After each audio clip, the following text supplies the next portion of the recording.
I am Amit दैया। आज हम बात करते हैं अपने सेट की। सेट टॉपिक, सेट पहला चैप्टर है और सेट है क्या इसके बारे में हम समझते हैं। सबसे पहले सेट है क्या। सेट के लिए आप बुक में डेफिनेशन देख सकते हो कि सेट होता है अपना well defined object and distinct to each other. कहने का मतलब क्या है? कहने का मतलब सेट का ये है कि सेट को हम वो कहें जो वेल डिफाइंड हो, जो कहीं पे अपना वेल डिफाइंड हो और कोई ना कोई रूल को फॉलो करे। जैसे इसका एग्जांपल लेते हैं हम। एग्जांपल है फर्स्ट 5 प्राइम नंबर। तो वे क्या होंगे? पहला प्राइम नंबर 2 3 5 7 11। तो ये क्या होगा? ये एक रूल को फॉलो कर रहे हैं। रूल कौन सा? First 5 prime number 2 3 5 7 11। ये होता है सेट, एक वेल डिफाइंड ऑब्जेक्ट और डिस्टिंक्ट टू ईच अदर, जो अपने आप से एक दूसरे से अलग हो। जैसे हम ये कह दें 5, हमें पता है अपने अल्फ़ाबेट में है ना 5 वोवल होते हैं, तो कह they all vowel in alphabet, तो क्या आ जाएगा? वो AEIOU ये आ जाएगा। कहने का मतलब यही है कि सब एक दूसरे से अलग हो, वेल डिफाइंड हो और किसी ना किसी रूल को फॉलो करें। अब ये टाइप के कितने होते हैं? अब ये 2 टाइप के होते हैं। सबसे पहली टाइप कौन सी होती है? देखो, सबसे पहली टाइप होती है अपनी रोस्टर फॉर्म और दूसरी होती है सेट बिल्डर फॉर्म। ये एग्जाम में आते नहीं है, वैसे बताने के लिए बता रहा हूं मैं। रोस्टर फॉर्म क्या होता है? जो भी डिजिट या अल्फ़ाबेट सब अलग हो, एक दूसरे से बिल्कुल अलग हो, और जिनको हम अलग करते हुए एक अपनी करली ब्रैकेट का यूज करते हैं ऐसे। और इन अलग अलग को करने के लिए हम कोमा का प्रयोग करते हैं। जैसे ये कौन सा रोस्टर फॉर्म जिसको हम अलग कर रहे हैं, जैसे ये है। अब इसको यहाँ पे ये लगा दिया और ये कोमा है, 2 के बाद कोमा, 3 के बाद 5 के बाद 7 के बाद और ये लगा दिया। तो ये क्या है? Roster form. मतलब हर डिजिट या कोई भी अल्फ़ाबेट, कोई भी नंबर सब अलग हो और जिसको हम करली ब्रैकेट के अंदर लिखे और उसको हम कोमे के द्वारा अलग कर दे, उसको कहते हैं रोस्टर फॉर्म। अब सेट बिल्डर फॉर्म क्या होती है? सेट बिल्डर फॉर्म वो होती है, जैसे कोई भी हम ये ले लेते हैं, तो हम इसको डायरेक्ट ना लिखे, इनडायरेक्ट लिखे। कहने का मतलब ये है, हम इसको ये लिखेंगे x ऐसे, या आप इसकी जगह ये भी लिख सकते हो। कहने का मतलब क्या है? x कोमा और x बिलोंग करता है वोवल इन अल्फ़ाबेट। तो क्या है, हमें पता वोवल क्या होते हैं? AEIOU ये वाला। ये सेट, ये रोस्टर फॉर्म ही हो गई। या इसको आप सेट बिल्डर फॉर्म में लिखोगे तो कुछ ना कुछ अपनी एक इक्वेशन के द्वारा या अपनी लैंग्वेज को आप किस तरह पर आगे समझा रहे हो, रिप्रेजेंट कर रहे हो, उसके द्वारा लिख सकते हैं। उसको कहते हैं सेट बिल्डर फॉर्म। अब देखो, इसको समझाने का एक तरीका और है। अभी हम एक एग्जाम्पल समझते हैं इसके लिए। देखो, यदि अपने पास आ जाए पहला, जैसे ये है x3। अब x3 आ जाए और ये कह दे x बिलोंग टू 5। अपना जैसे ये है x बिलोंग करता 5, और एक चीज़ और दे दे इसमें कि जो x है वो बिलोंग करता होल नंबर के साथ। तो इसका आंसर क्या आएगा? पहले हमें यह पता होना चाहिए होल नंबर क्या होता है। होल नंबर 0 से स्टार्ट होते हैं। होल नंबर 0 1 2 3 4 ऐसे। लेकिन इन्होंने ये कह दिया x बिलोंग करता 5 से, मतलब 5 तक होना चाहिए और होल नंबर होना चाहिए। पहला होल नंबर 0, तो 0 यहाँ पे पुट करोगे, क्या आ जाएगा? 0। फिर 1 पुट करोगे 1, 2 पुट करोगे 8, 3 पुट करोगे 27, 4 64 और 5 करोगे 125। आपका ये आंसर आ गया। ये कौन सी है? ये है रोस्टर फॉर्म कि 0 1 8 27, ये एक इक्वेशन आ गई। और जो ये है, ये कौन सी है? Set builder form. Set builder से हमने रोस्टर फॉर्म में इसको चेंज कर दिया। अब इसको रोस्टर फॉर्म को फिर हम सेट बिल्डर फॉर्म में चेंज कर सकते हैं। अब जैसे हम दूसरा क्वेश्चन लेते हैं। हमारे पास दूसरा क्वेश्चन है, जैसे अपना आ गया 2 5 और 10 17 और 26 ये है। इसको ये कह दे कि हमें इसको चेंज करना है अपनी सेट बिल्डर फॉर्म में। तो हम इसको कैसे चेंज करेंगे, देखो इसको चेंज करने के लिए एक्स स्क्वायर प्लस 1 ये हो गया, क्यों 1 पुट किया 1 प्लस 1 2 पुट किया 5 3 पुट किया 10 4 पुट किया 17 5 पुट किया 26, लेकिन 26 तक यही है, 26 से आगे है नहीं। तो हम यहाँ पे क्या लिखेंगे, एक कंडीशन यहाँ पे ये लिख देंगे, जो x है ये बिलोंग करता है कहाँ तक नेचुरल नंबर तक। मतलब नेचुरल नंबर क्या होते हैं 1 2 3 4 5 6 तक 7 8 इनफाइनाइट। तो यहाँ पे 6 हम पुट नहीं कर सकते, क्यों 6 यहाँ पे पुट किया तो आ जाएगा 37, लेकिन यहाँ पे 26 तक है। एक तो ये कंडीशन होगी, या यहाँ पे आप ये भी लिख सकते हो x बिलोंग या x इक्वल टू 5, नहीं ये नहीं, x इज लेस देन और इक्वल टू 5। तो ये आपकी आगे सेट का आपने समझ लिया, roster form set builder form. अब हम देखते हैं प्रॉपर सेट क्या होता है, सब सेट क्या होता है, पावर सेट क्या होता है, बिलोंग्स क्या होता है और सब सेट क्या होता है, इन चीज के बारे में आगे हम इनके है ना टाइप पढ़ते हैं। सेट कितने प्रकार के होते हैं, टाइप ऑफ सेट। पहला देखो नल सेट। नल सेट क्या होता है, नाम से ही जैसे यहाँ पे डिफाइन है कि नल सेट का मतलब होता है जिसमें कुछ है ही नहीं। मतलब जैसे हम एग्जांपल लेते हैं x² - 2x + 1 = 0 और x बिलोंग करता है नेगेटिव नंबर के साथ। तो कोई भी यहाँ पे ऐसा नेगेटिव नंबर नहीं है जो इस चीज़ को सिंप्लीफाई कर सके। या हम इससे भी छोटा लेंगे, जैसे x² = -1 और x बिलोंग करता है नेचुरल नंबर या होल नंबर के साथ, कुछ भी लगा सकते हो आप। मतलब ये इक्वेशन कहाँ पे सेटिस्फाइड होगी, ये होगी कॉम्प्लेक्स में, जब आयोटा स्क्वायर इक्वल होता -1। लेकिन इन्होंने कहा x equal to natural number या होल नंबर। कहने का मतलब क्या है कि नल सेट वो होता है जिसमें कोई भी डिजिट ना आए, कोई भी फंक्शन या कोई भी आंसर अपना ना आए, जो नल हो बिल्कुल, जो जीरो हो, उसको कहते हैं। अब दूसरा है, अब सेकंड सिंगलटन सेट क्या होता है, नाम से ही जैसे डिफाइन है, सिंगलटन मतलब जो सिंगल हो, जो एक हो। अब हम ये कह दें x - 1 = 0, तो x क्या आ जाएगा, यहाँ से आ जाएगा अपना 1, वहाँ यहाँ पे 1 पुट किया 1 - 1 0।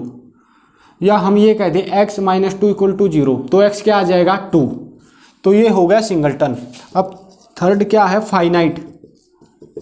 फाइनाइट सेट क्या होता है, फाइनाइट सेट नाम से ही जैसे डिफाइन है, फाइनाइट होता है जो फाइनाइट हो, जिसका हमें पता है। जैसे हम ये लिख दे फर्स्ट 5 प्राइम नंबर, तो क्या होंगे वो 2 3 5 7 11, ये पहले 5 प्राइम ये हो गए, फाइनाइट हो गए है। तो यदि ये कहता फाइनाइट नंबर तो वे हो जाते इनफाइनाइट। हम जैसे अगला देखते हैं फोर्थ, इनफाइनाइट सेट।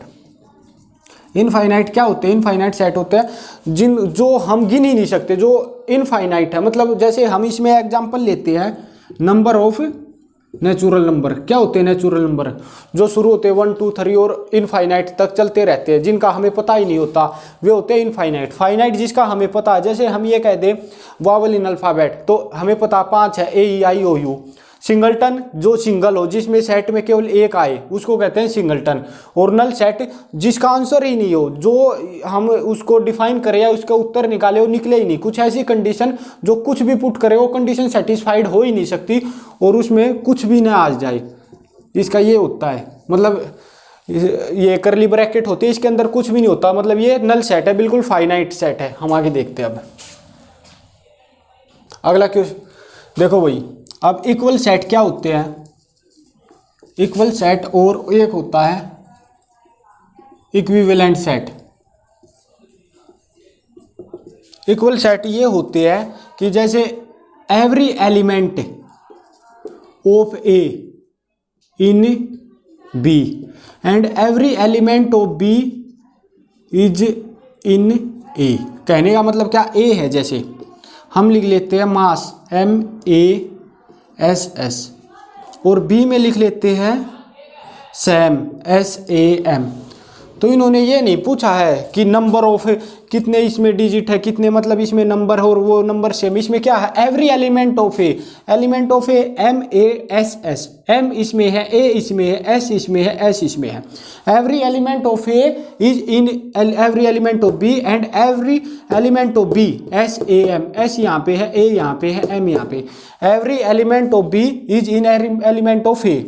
तो ये होता है इक्वल सेट कि जिसमें सेम हो, मतलब डिजिट या इस तरह सेम नहीं हो, इसमें जैसे हर एक एलिमेंट इसमें हो और इसका एलिमेंट इसमें हो।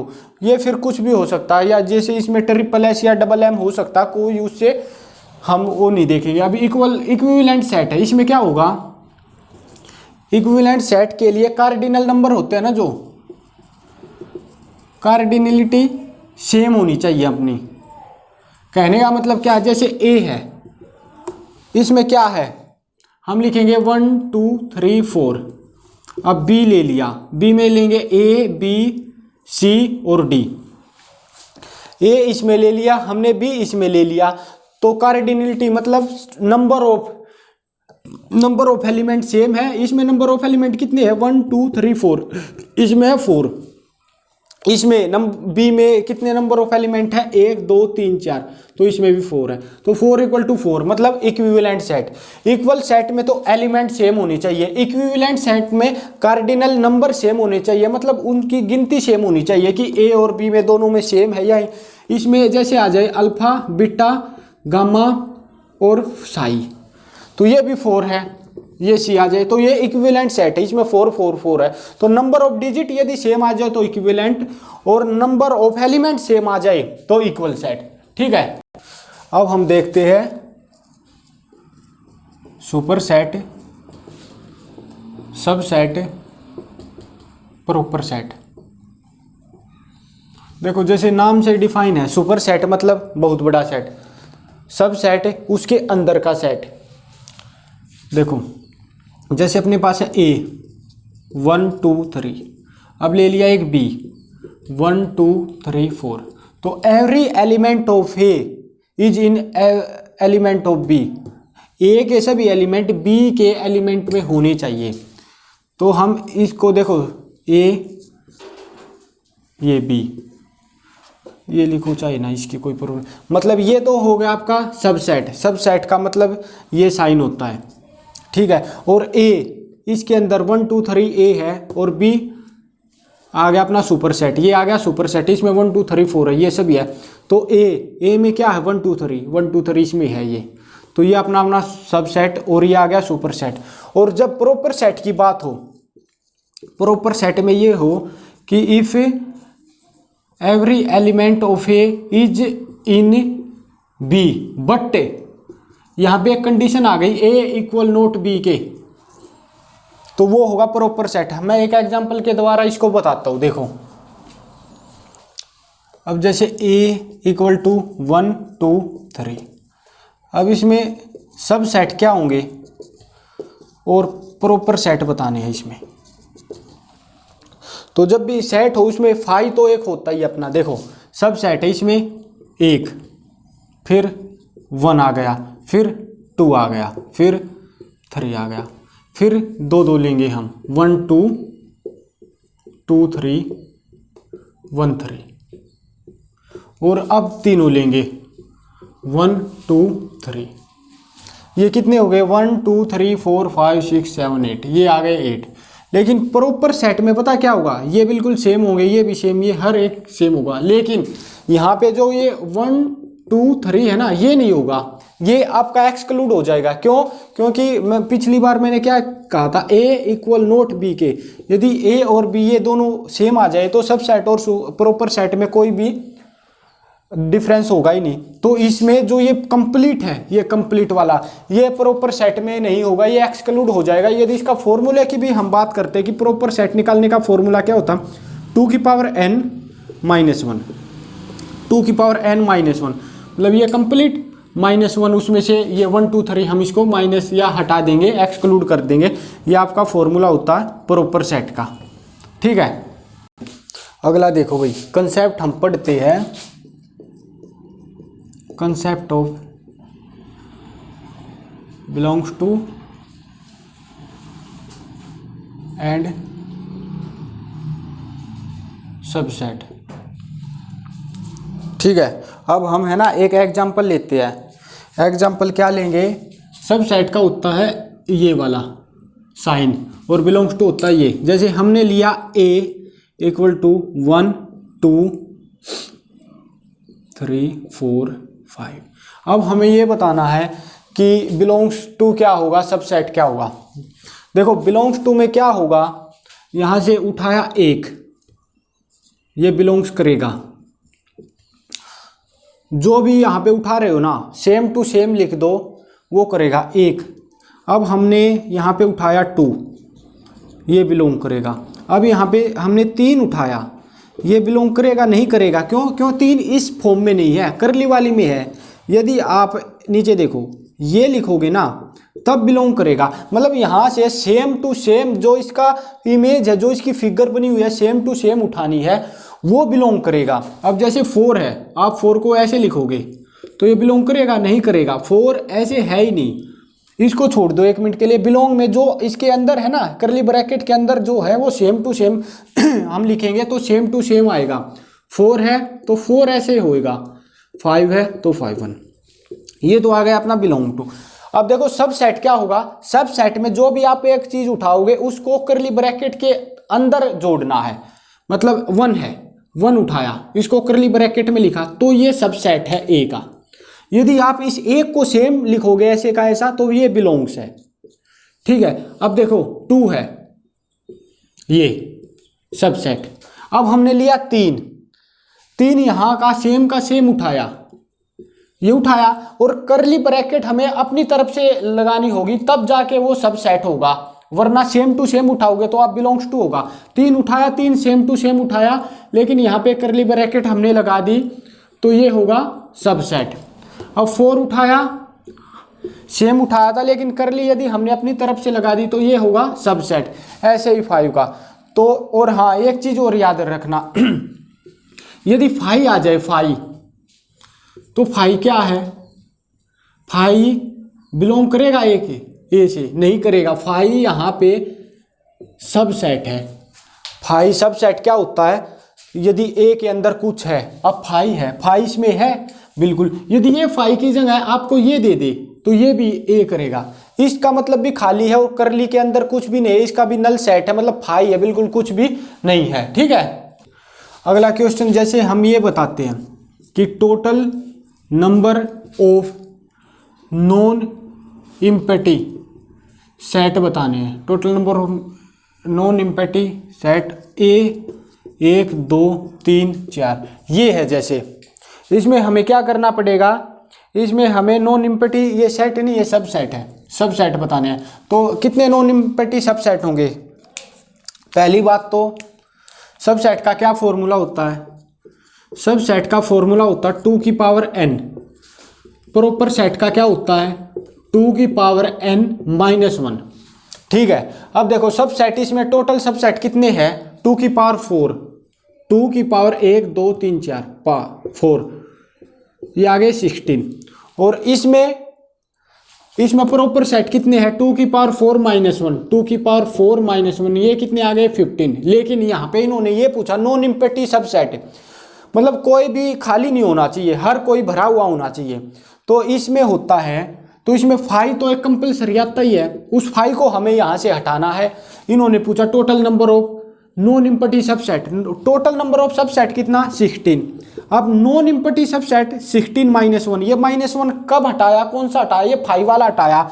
जो 5 था ना इसमें, ये 5 वाला, इसके अंदर एक 5 भी था। जब भी आप इसको करोगे ना तो इसके अंदर आएंगे 16 एलिमेंट, 16 सबसेट आएंगे। जैसे 1 2 3 4 4 ये हो गए, फिर 2 2 के, 1 2 3 4 5 6, फिर 3 के, फिर 4 के, और एक 5वां आएगा 5 वाला, तो ये हो जाएंगे टोटल 16। तो 16 में से एक गया अपना 15, तो आ गए subset, total number of non empty subset. अब यही नॉन एम्प्टी सबसेट की जगह आपसे पूछ ले proper subset, total number of non empty proper subset, तो क्या आएगा 2 की पावर, ये 15 तो थे, 15 के अंदर क्या है, एक यहाँ पे एक्सक्लूड कौन सा हुआ था, ये सारे वाला, प्रॉपर में ये एक्सक्लूड हो जाता है, ये सारे वाला, ये तो हट गया। लेकिन 5 वाला तो हटाना ही है, नॉन एम्प्टी पूछा है इन्होंने, तो 5 वाला हटाने के बाद अपना क्या आ जाएगा 15 - 1 14 आ जाएगा। अब डी ट्रिपल एस बी में 2014 पीजीटी मैथ में ये क्वेश्चन आया हुआ था, ये वाला तो नहीं, लेकिन उसमें ये पूछा था नॉन एम्प्टी सबसेट क्या है, तो ये ऐसे होगा, ठीक है। अब अगला है जैसे पावर सेट। पावर सेट क्या होता है, जैसे हम इसका एक एग्जांपल लेते हैं, ए है कोई, अपने पास है ए बी सी, तो इसको अब हम क्या कहेंगे, अब इसको हम ये लिखेंगे कि ए कोई एक सेट है अपना आ गया, तो set of all subset of A, जो भी सेट है ऑल सबसेट, जितने भी सबसेट है उसका सेट बना देंगे, उसको कहेंगे पावर सेट। इसको या तो आप ये लिख लो, इसके अंदर सबसेट, सबसेट का बन जाएगा सेट, वो होंगे अपने पावर सेट, या फिर आपको इसको ओपन करोगे तो कर्ली ब्रैकेट तो आपको लगानी है, फिर एक एक करके देखो, ए बी सी, फिर दो दो, ए बी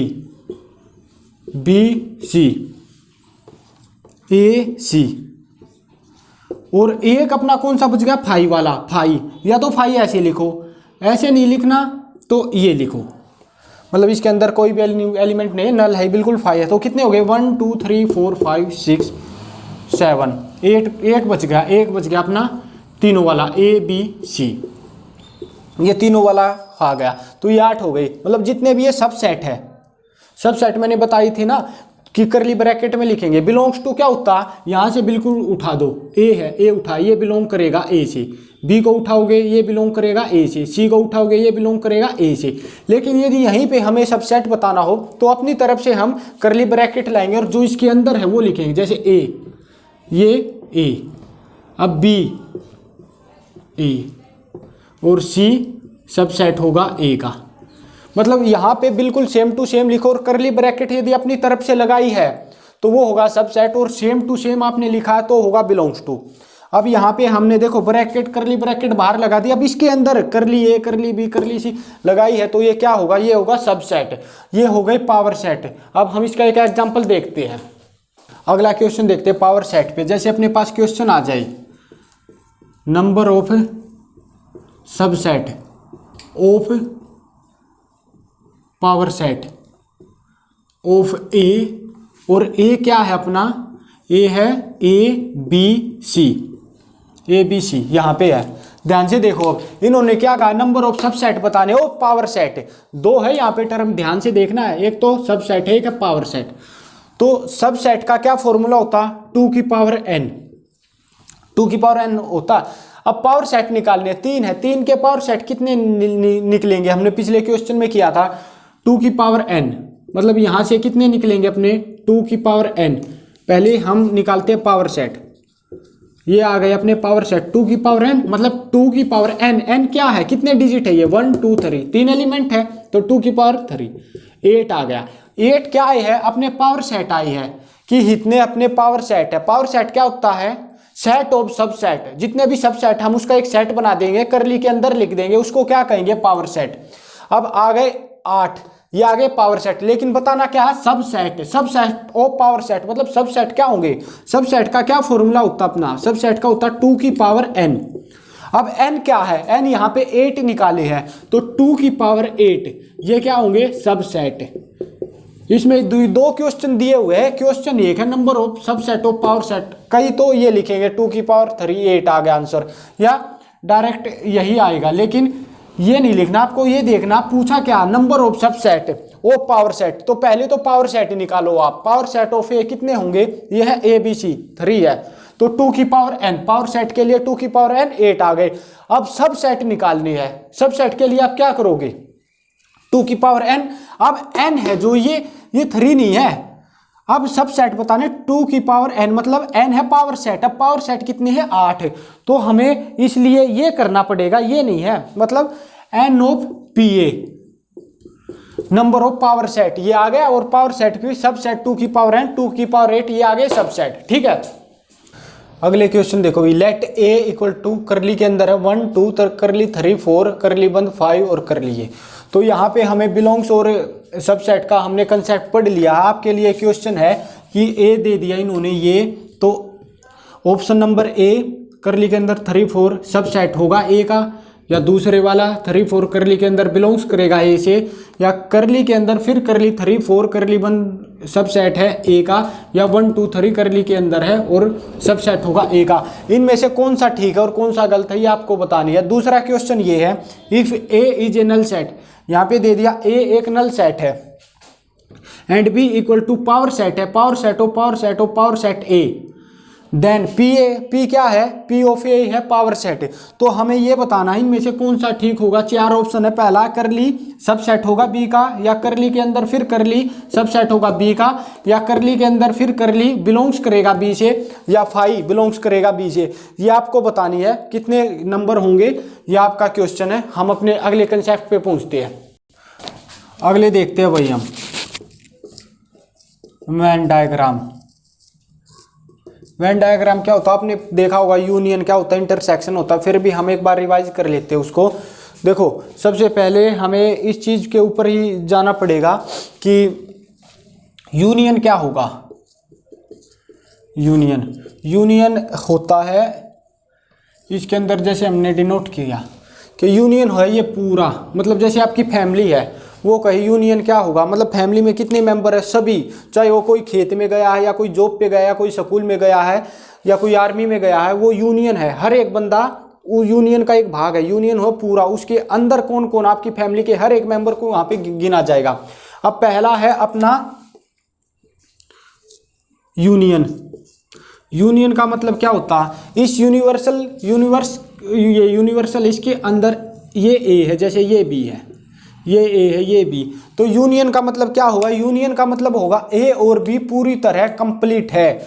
मतलब ए ये पूरा पोर्शन बी वाला ये पूरा हो जाएगा यूनियन में, ठीक है। और ये जो बीच वाला होता है ना, ये वाला इसको कहते हैं हम इंटरसेक्शन। अगला है जैसे एक ये है, एक ये यूनियन का होता है ए यूनियन बी, ये साइन होता है यूनियन का ए यूनियन बी, मतलब ए से बी तक पूरा पोर्शन जो ये कॉमन पार्ट है इसका ये भी फिल हुआ है और पूरा भाग यहाँ से यहाँ तक फिल हुआ है। अब इंटरसेक्शन क्या होता है, इसका होता है ए इंटरसेक्शन बी, मतलब ए और बी में जो भी कॉमन पार्ट है ना आपका, आपको वो फिल करना। ए इंटरसेक्शन बी, देखो ये वाला, ये बस ये इंटरसेक्शन है, मतलब ये ए है, ये बी, ए और बी का कॉमन पार्ट जो बीच का पार्ट है वो होता है ये, हो गया। अब जैसे आपके सामने आ जाए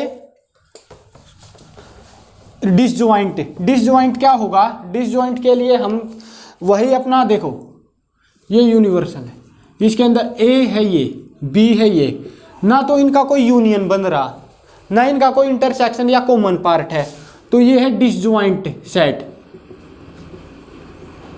ठीक है। अब देखो ये 3, अब 4th, इसमें क्या होगा डिफरेंस, यदि ये आ जाए a minus B equal to अपना ये है, ये a है, ये b है, ये a है, ये b है, a माइनस बी। अब a है पूरा ये वाला पोर्शन, उसमें से b को हमने हटाना है, तो ये b हट गया यहाँ से, ये कॉमन पार्ट है, ये भी हट गया, तो केवल a माइनस बी क्या बच गया, ये वाला पोर्शन, ये वाला जो ये कॉमन पार्ट है ना, ये वाला ये आपका हट जाएगा, बिल्कुल एक्सक्लूड हो जाएगा, ये जुड़ेगा नहीं, जो भी होगा क्वेश्चन में ये आएगा नहीं। केवल आपको ये देखना है, ये पार्ट a माइनस बी। अब आ जाए b माइनस ए, तो इसके लिए आप क्या करोगे, वही ये a है, ये b है। अब b में से a को हटाना है, मतलब ये जो ये पोर्शन है ना, ये वाला ये आपका हट जाएगा, बिल्कुल ये हट जाएगा। केवल इसका b माइनस ए क्या होगा, ये वाला पोर्शन,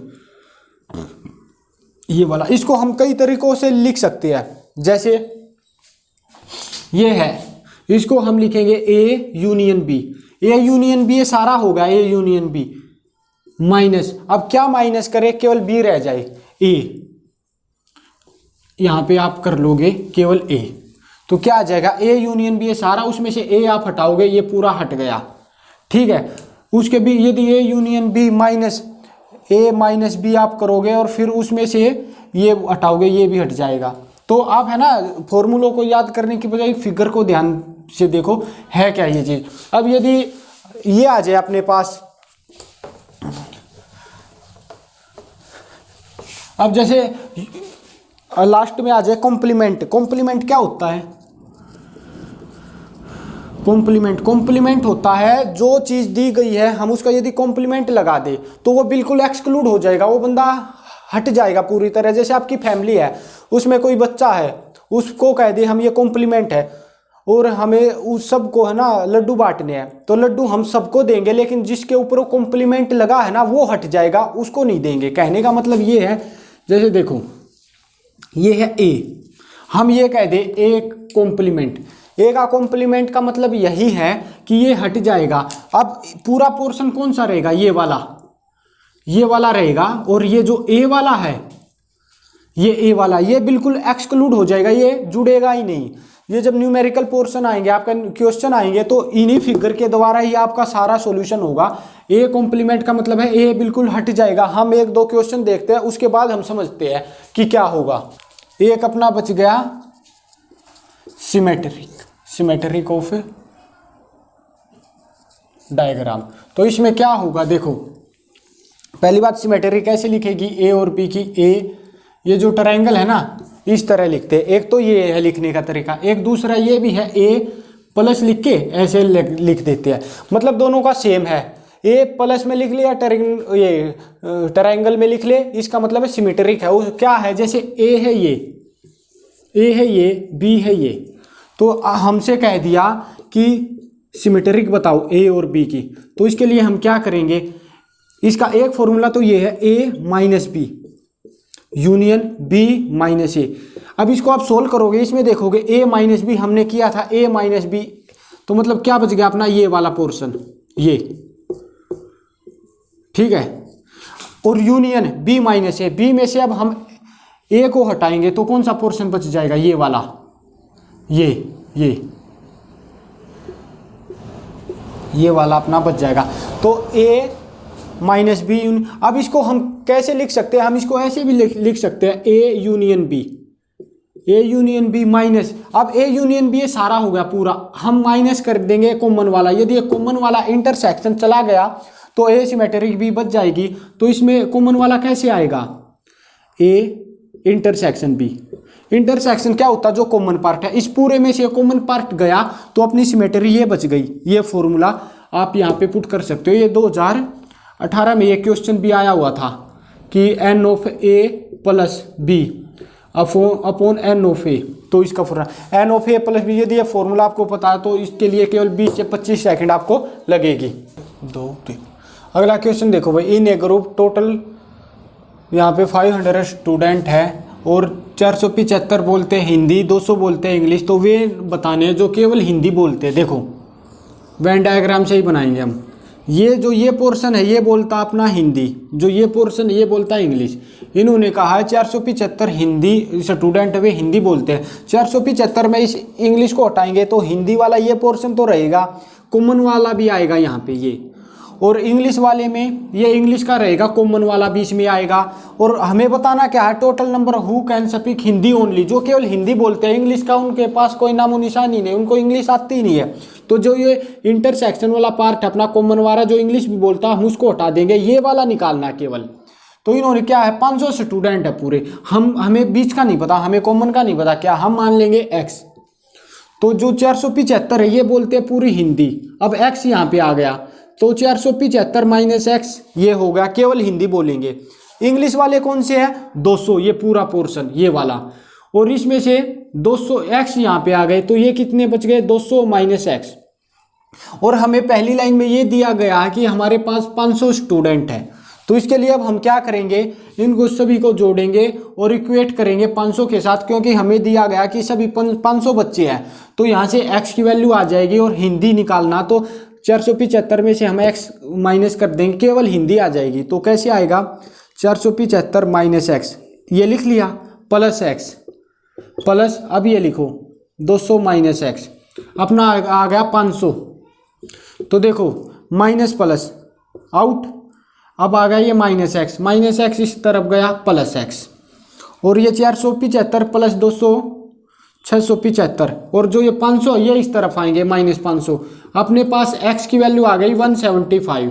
अब इन्होंने पूछा केवल हिंदी जो बताते हैं, तो हिंदी केवल वे बच्चे जो हिंदी पढ़ते हैं 475 माइनस x कर देंगे हम, तो अपने पास आ जाएंगे 300 बच्चे। ये हैं ऐसे बच्चे 300 जो केवल हिंदी बोलते हैं, और जो हिंदी और इंग्लिश दोनों बोलते हैं ये है 175 बीच में, और जो केवल इंग्लिश बोलते हैं ये 25। 200 में से आप इसको, ये हिंदी ओनली है। अब यहाँ पे इंग्लिश ओनली भी हो सकता है, या ये पूछ सकते हैं कि कॉमन बताओ जो हिंदी और इंग्लिश दोनों बोलते हैं कॉमन, तो 175।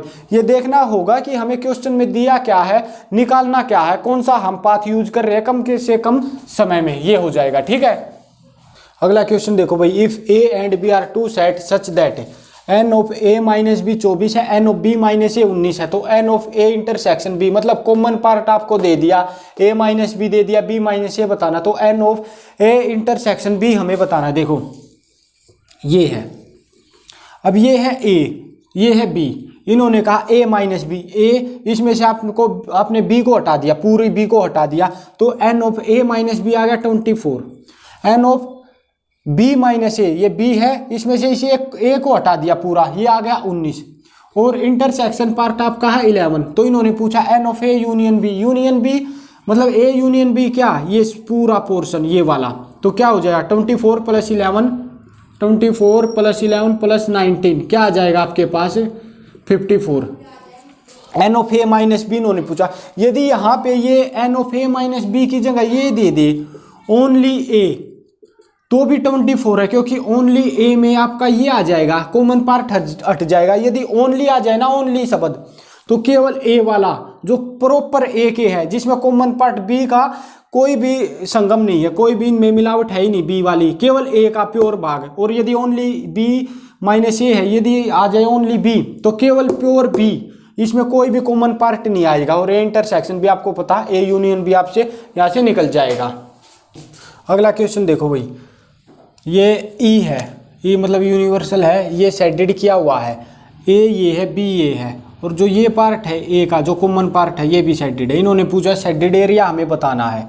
ठीक है, हमको क्या क्या दिया गया है, ई 42, मतलब ये बाहर का सेडेड मिला के खाली ये वाला कॉमन पूरा भाग अपना 42 है। इन्होंने कहा ए 15 है, बी 12, ए यूनियन बी 22 है, मतलब यहाँ से यहाँ तक देखो, ये है जैसे ए, ये है बी, ये पूरा पोर्शन है 22।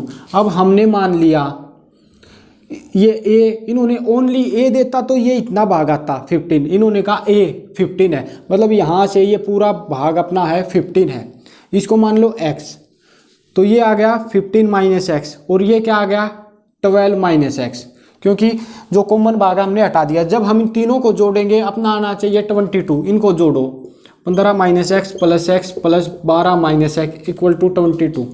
अब देखो प्लस से माइनस 27 माइनस एक्स 22, एक्स आ गया यहाँ से 5।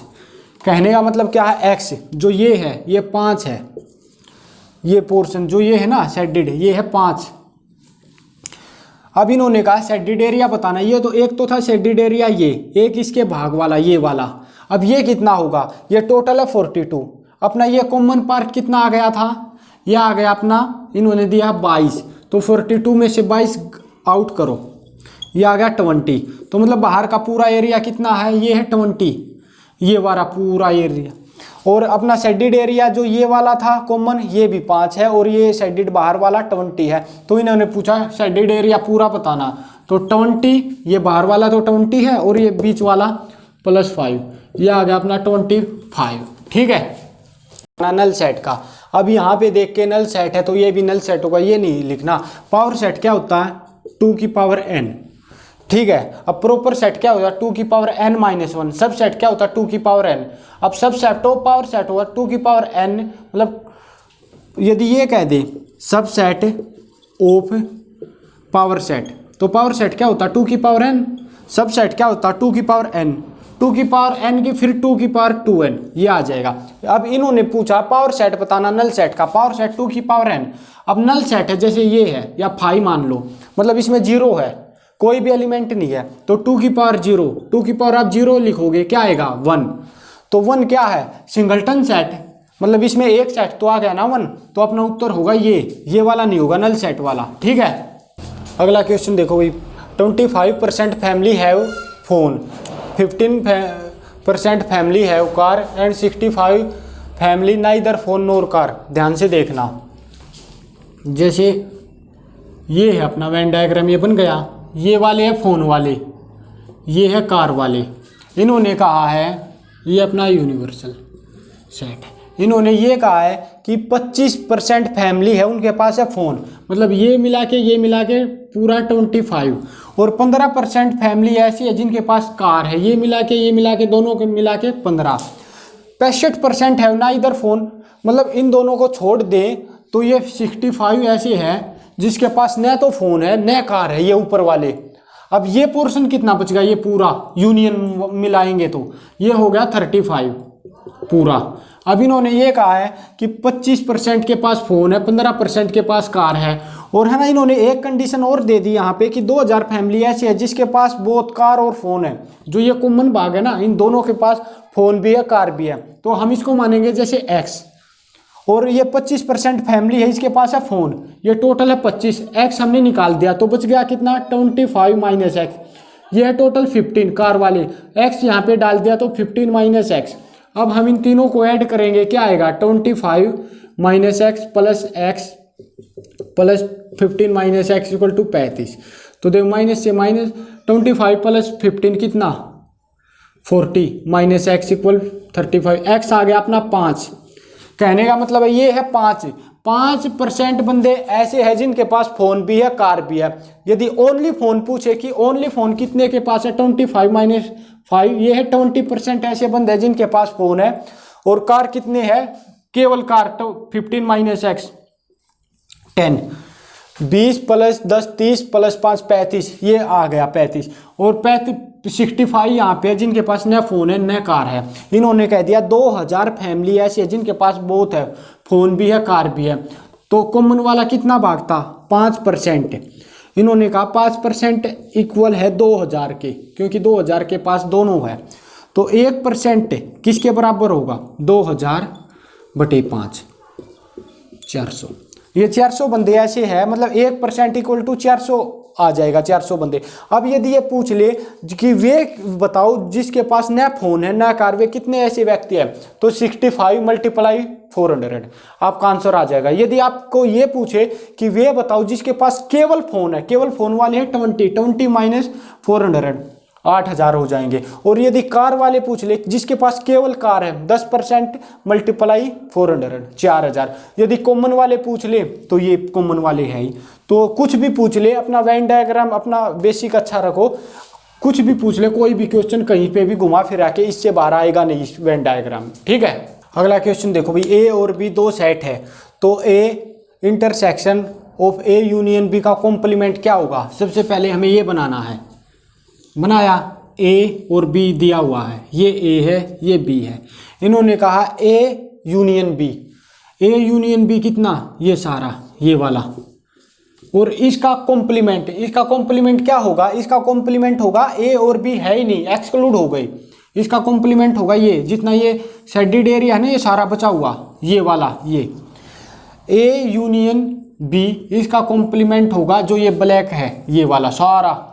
ठीक है, अब इसका ए के साथ इंटरसेक्शन जो ये है ए, इसका इंटरसेक्शन लेना बाहर वाले के साथ, कोई कॉमन है, कोई कॉमन है ही नहीं, तो कोई कॉमन नहीं है तो आंसर आ जाएगा अपना 5, मतलब ये कोई है ही नहीं कॉमन, तो आंसर आ जाएगा अपना 5। ठीक है, देखो भाई n of A equal to A x, x belong करता है नेचुरल नंबर के साथ, तो एन ऑफ 12 मतलब एन ऑफ ए आ गया 12, और इंटरसेक्शन एन ऑफ 8, तो एन ऑफ 12 को हम क्या क्या लिख सकते हैं, देखो एक्स की जगह हमने लिया 1 12, फिर 2 लिया 12 × 2 24, फिर 36 48, ऐसे है चलता जाएगा। एन ऑफ 8 में क्या आएगा 8, फिर नेचुरल नंबर लेना x के साथ, x मतलब 1 लिया तो 1, 2 आया 2 × 8 16, फिर 24, फिर 32, ऐसे चलता जाएगा। अब इन्होंने पूछा इंटरसेक्शन क्या होगा, देखो 12 24 36 48 8 16 24 32, कॉमन क्या है, इंटरसेक्शन का मतलब होता है कॉमन, तो इसमें और इसमें दोनों में कॉमन क्या है ये 24 कॉमन है। अब देख ये है, इसको यदि हम थोड़ा और आगे बढ़ाएं तो 40 और 48 ये आ गया। तो यदि इस दोनों में हमें पूछे कि इंटरसेक्शन क्या है तो अपना आ जाएगा n ऑफ 24, ये आपका आंसर है। यदि इंटरसेक्शन की जगह आपको आ जाए ये यूनियन वाला n ऑफ, तो यूनियन का मतलब है जितने पोर्शन ई में इसमें है और इसमें सभी लेने हैं, जो कॉमन है वो एक बार लेना। तो यहाँ पे क्या आ जाएगा 8, यहाँ पे 12, 16, 24, 32, 36, 40, 48 ये आ रहा है 8, 12, 16। तो यहाँ पे ये आपका क्या आ जाएगा, ये आ जाएगा n of 12 union n of 8, ये वाला आपका इसमें आ जाएगा यूनियन में। इंटरसेक्शन में पूछे n ऑफ 24, ठीक है, ये आपका आंसर है। अगला क्वेश्चन देखो भाई, if A set A contain 4 element, if A set contain, if A set ए है वो कंटेन है 4 एलिमेंट, कुछ भी है, जैसे अपने पास है 1 2 3 4 एलिमेंट है, then A multiply power set of A, P A का मतलब होता है power set. Power set A कितने हैं 1 2 3 4 मल्टीप्लाई पावर सेट कितने आएंगे 2 की पावर n, 2 की पावर n कितने हैं 1 2 3 4, 2 की पावर n क्या आ जाएगा अपना 4 इंटू 2 की पावर n 2 की पावर 4, मतलब अपना आ जाएगा 4 इंटू 2 की पावर 4 कितना 16, 4 मल्टीप्लाई 16 आ गया 64, ये अपना आंसर है। पावर सेट प्रॉपर सेट के बारे में आपको पता होना चाहिए। अगले देखो भाई, आइडेम्पोटेंट ला, ये क्या होता है, ये जैसे ए यूनियन ए, ये होता है ए इंटरसेक्शन ए तब भी ए, कहने का मतलब ए है, जैसे ये है अपना 1 2 3 ए 1 2 3, अब एक यूनियन ए मतलब इसके साथ ये यूनियन करना, तो 1 2 3 है 1 2 3 ये है, तो क्या आएगा वही 1 2 3, तो ए का ए। अब इंटरसेक्शन करना, कॉमन करना, कॉमन में क्या आएगा 1 2 3 का 1 2 3 वही आएगा 1 2 3, तो यूनियन और इंटरसेक्शन दोनों सेम है। अब आइडेंटिटी आ जाए, जैसे आइडेंटिटी ला अपना आ जाए ए यूनियन फाई, अब क्या आएगा ए यूनियन फाई में आप इसमें क्या डाल सकते हो, ए यूनियन फाई का मतलब है जैसे ए तो ये है, अब इसका फाई के साथ करना है, फाई है मतलब ये कोई दूसरा सेट भी, फाई का मतलब कुछ है ही नहीं, ये नहीं आएगा, करली में आने के बाद फाई मतलब एक एलिमेंट हो जाता है, फाई बिल्कुल ये है, तो इसका मतलब है ए का ए सेम टू सेम, मतलब फाई का मतलब है बिल्कुल कुछ है ही नहीं। तो आप इस तरह ये कर सकते हो। यदि ऐसा आ जाए कि ए इंटरसेक्शन यू, ये कितना आएगा, ये भी ए आएगा, देखो ए है 1 2 3, अब यूनियन या इंटरसेक्ट वो यूनिवर्सल क्या लिख सकते हैं हम, ये है ज़्यादा 1 2 3 4, तो हमें इसका ए इंटरसेक्शन कॉमन लेना यू के साथ, तो 1 2 3 है 1 2 3, तो इनका इंटरसेक्शन क्या होगा दोनों का कॉमन ए ही आएगा, तो ये आपका आंसर हो जाएगा। ठीक है, अगला देखो भाई, कॉम्यूटेटिव लॉ, इसमें क्या होता है A union B equal to B union A, ये होता है कॉम्यूटेटिव लॉ, या हम ये भी लिख सकते हैं A intersection B equal to B intersection A, ये होता है कॉम्यूटेटिव लॉ। अब एसोसिएटिव लॉ क्या होता है, ये होता है जैसे A union B union C है, तो हम इसको क्या लिख सकते हैं A union B union C, और यदि ये है A union B union C, तो इसके साथ वही आ जाएगा A union B union C, ये वाला ये इसमें हो जाएगा। ठीक है, यदि यूनियन की जगह आप इंटरसेक्शन ले रहे हो, जैसे A intersection B intersection C, तो इसको क्या लिखोगे ए इंटरसेक्शन बी और इंटरसेक्शन इसका आ जाएगा सी, ये कॉम्यूटेटिव लॉ एसोसिएटिव लॉ। अब डिस्ट्रीब्यूटिव लॉ देखेंगे और डी मॉर्गन लॉ देखते हैं। डिस्ट्रीब्यूटिव लॉ देखो भाई, इसमें क्या होता है A union B intersection C, ये आ जाए आपके पास, क्या करोगे आप, जो ये इंटरसेक्शन है ना ए यूनियन बी मल्टीप्लाई करो ए यूनियन बी, ये आ गया। अब बीच का इंटरसेक्शन है यहाँ पे, अब क्या आएगा ए इंटरसेक्शन ये वाला सी के साथ, ये एक तो ये हो गया, और अब ए इंटरसेक्शन जैसे बी यूनियन सी ये आ जाए, यहाँ पे क्या करना, ए इंटरसेक्शन तो है, इसकी मल्टीप्लाई बी के साथ, बी, फिर बीच में यूनियन है, यूनियन ए इंटरसेक्शन की सी, ये आ गया। ठीक है, ये है डिस्ट्रीब्यूटिव लॉ। अब डी मॉर्गन लॉ क्या होता है, ये बहुत इंपॉर्टेंट है, ये क्वेश्चन कई बार आते हैं इससे, मतलब डायरेक्ट नहीं आके आपको है ना क्वेश्चन में डाल देंगे ऐसे। तो इसमें क्या होता है, ए यूनियन बी, इसका ये हो जाएगा। तो इसमें है ना आप क्या करोगे, ए यूनियन बी है ना, जो देखो यहाँ पे जो है ये आपका है ना कॉम्प्लीमेंट, इसको अंदर ले, अंदर लेने के बाद ए का कॉम्प्लीमेंट अब बी का कॉम्प्लीमेंट, और जो ये है ना बीच का साइन ये चेंज हो जाता है, ये यूनियन है तो यहाँ पे आ जाएगा इंटरसेक्शन। और यदि ए इंटरसेक्शन बी और इसका ये है कॉम्प्लीमेंट है, तो अब क्या आएगा, ए का कॉम्प्लीमेंट इंटू बी का कॉम्प्लीमेंट। जो ये बीच वाला साइन है ना, अब इंटरसेक्शन है, ये चेंज हो जाएगा, ये आ जाएगा यूनियन में। तो ये है आपका डी मॉर्गन लॉ। ये इतने ज़्यादा, ये सबसे ज़्यादा यहाँ पे क्वेश्चन में पुट होता है, ये इस पे फोकस करो, ये बल्कि इतने ज़्यादा नहीं होते। अब हम आगे क्वेश्चन देखते हैं। भैया अब आज हमने देखे सेट, इसके कुछ टॉपिक बच गए जैसे कार्टेशियन प्रोडक्ट वगैरह और थोड़ी बहुत प्रैक्टिस, वरना सेट आपका हो गया है। आपको कैसी ये वीडियो लगी आप बता सकते हो। धन्यवाद।